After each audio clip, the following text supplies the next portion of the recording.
me tell you a quick story this morning. When I was growing up, I was always fascinated in all things related to technology and science. I was fascinated to the point that one of my favorite things to do was take apart old car radios. I had a box in the basement of my house that was literally just filled with these old radios, and I would take them apart just to see how they worked. And this fascination stuck with me all through high school, with taking AP Physics and building fun contraptions, and eventually to college, where I started majoring in mechanical engineering. Now, I won't say I regret starting college in that major, but I will say I certainly learned a lot about failure during that time, because by the end of my freshman year, I was on academic probation with the College of Engineering. Thankfully, not the university, but in order to stay in the College of Engineering, you had to maintain a certain GPA for your major-based courses and all the courses related to it. And I was not doing well with them. But I kept pushing on. I ended up switching to industrial systems engineering, which isn't quite as intense as mechanical, but still very difficult, and I just kept not doing well in it. Chemistry for engineers especially kept kicking my butt. It eventually got to the point where I had to either decide to leave the College of Engineering or more than likely be kicked out.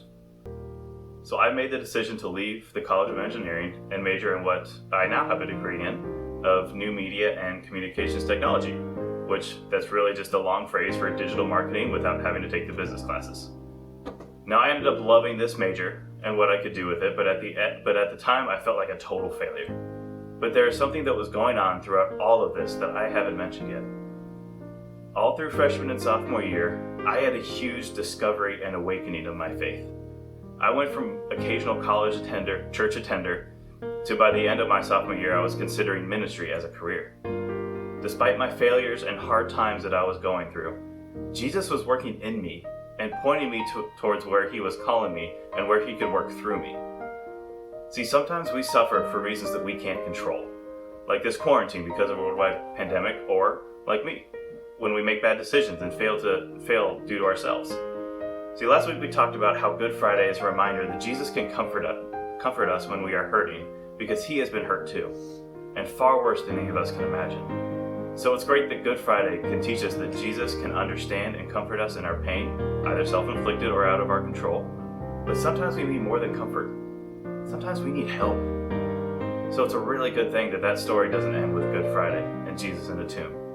Now, that story keeps going. It doesn't end with death and destruction, but rather continues on with hope and most of all, resurrection.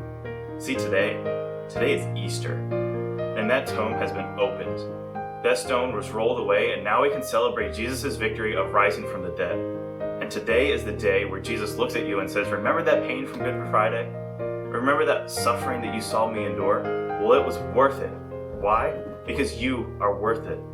You are worth the pain of betrayal and beatings and stones and thorns and being nailed to the cross to die, because that pain led to this moment in history that changed everything.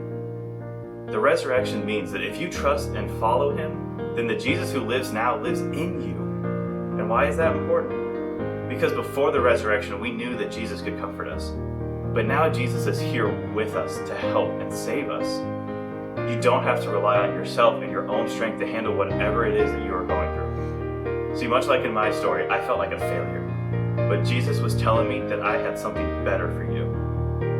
I didn't know what to do, but Jesus showed me where to go. And when I felt worthless, Jesus looked at me and told me I was worth it. Just like he is telling you now. So maybe you need that comfort from Jesus right now, or maybe you need his help. Either way, he is living in you because he is risen. And if you are struggling, just remember, Jesus has been there.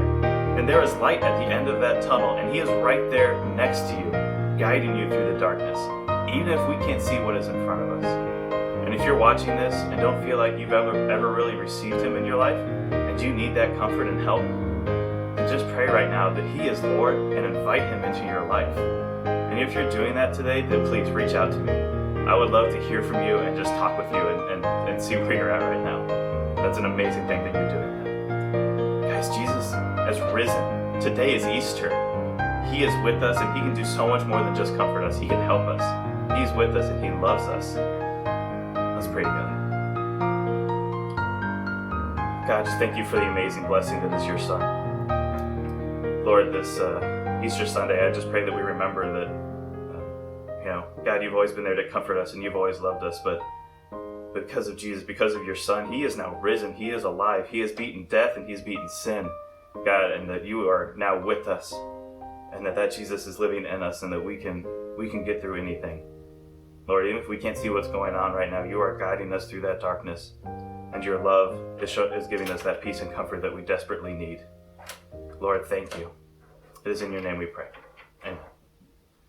Have a great Sunday, guys. I hope you have a wonderful Easter with family.